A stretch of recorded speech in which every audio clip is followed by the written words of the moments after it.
Cleveland fans won't believe this one. Reports say the Browns are eyeing Shedeur Sanders' replacement before he's even settled in. The question is, why now? But put him in, coach. Yeah, give the people what they want. The world wants to see him go out there and not only play but have success. At this point, guys are rooting for him.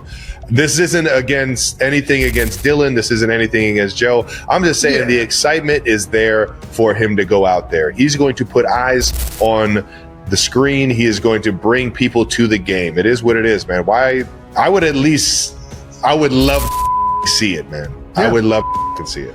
Shedeur Sanders hasn't even played a full NFL season, and already the debate around him is louder than ever. On one side, you have stars like Travis Kelce, who openly called on Browns head coach Kevin Stefanski to give the people what they want, putting Shedeur on the field right now. On the other side, you have Cleveland analysts and insiders questioning whether forcing Sanders into the lineup this early is the right move. What makes this situation explosive is how quickly Shedeur has become bigger than the Browns themselves. From national endorsement deals to massive fan hype, his presence is impossible to ignore. But with so much attention, so much pressure, and the constant outside noise from NFL veterans like Kelce, the Browns find themselves in a unique position. Balancing development with expectations, that's where the insider bombshell comes in.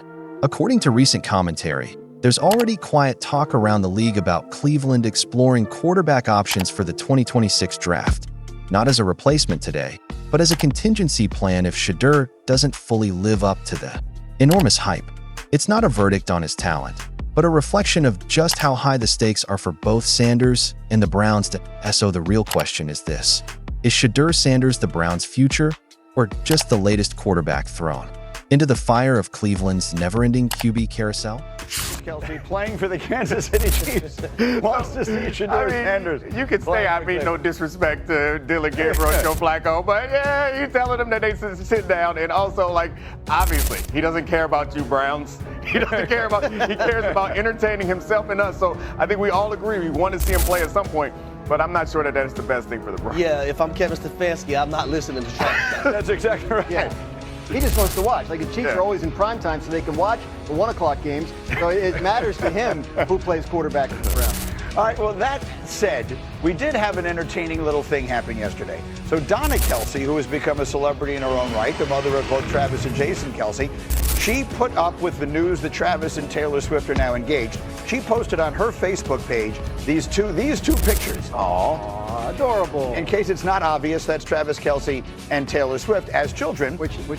And so, no, but we thought it would be fun to ask our crew to put up their own baby pictures or young pictures, and we have them here. So where do we have them? Let's see. Do we have a young Graziano? Do I have that? Can I see a picture of Dan Graziano? Shedeur Sanders entered the NFL with more attention than almost any rookie in recent memory.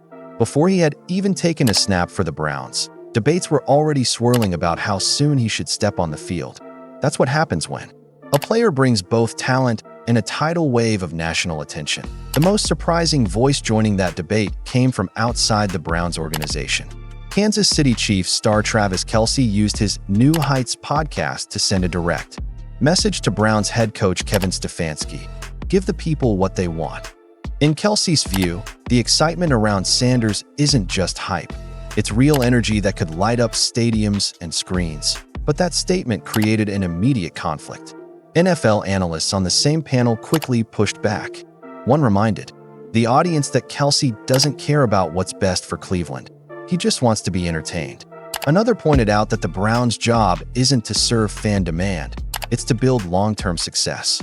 Stefanski, they argued, has to think carefully before giving in to outside noise. And that outside noise is exactly what makes Shedeur's situation different from most rookies. Normally, a first-year quarterback would quietly learn behind veterans, waiting for their moment. In Cleveland's case, the veterans in front of Sanders are Dorian Thompson-Robinson, DTR, and Joe Flacco, steady hands who know the system. Yet with Sanders, every week he's not on the field sparks a new round of debate. Is the team wasting his potential or protecting him from being rushed? The transcript highlights this tension clearly. Kelce insisted that Sanders is the guy who puts eyes on the screen. In other words, he's not just a quarterback, he's a show. Analysts countered, asking whether that's enough reason to bench more experienced players. For them, entertainment value doesn't win games. Execution does. That's the first conflict the Browns are facing. Do they ride the safe route with proven veterans like Flacco? Or do they risk accelerating Shedeur's timeline to capitalize on his momentum? It's not just about who can throw the best ball in practice. It's about expectations, pressure, and the weight of carrying a franchise that's been starving for a consistent quarterback for years. For Cleveland, the excitement around Shedeur Sanders is both a blessing and a challenge. Fans want him now. Analysts want patience. And somewhere in between, the coaching staff has to decide if Shedeur is ready to handle both the football and the frenzy that comes with it. The biggest twist in this entire storyline came when analysts pushed back against Travis Kelce's plea. It wasn't just playful banter. It was a pointed reminder that outside stars don't carry the same responsibility as the Browns coaching staff. Kelce made it clear he wants to see Shedeur Sanders play because it's exciting, because it brings fans, because it makes good TV. And he wasn't wrong. The buzz around Sanders has already been proven. Ticket sales spike when he's in the conversation. Clips of him go viral in seconds. His name alone draws attention from both casual fans and diehards. But here's the insider reality that the panel hammered home. Cleveland isn't in the business of giving people what they want for entertainment. They're in the business of winning games. That's where the conflict sharpens. Head coach Kevin Stefanski and the Browns staff are staring down a quarterback room that's already crowded.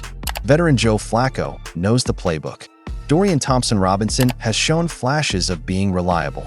And yet, Shedeur is the one fans, and now other NFL players, are chanting for. This outside noise forces a dangerous decision. If Stefanski gives in too early, he risks stunting Sanders' development. If he waits too long, he risks losing the fan base's energy.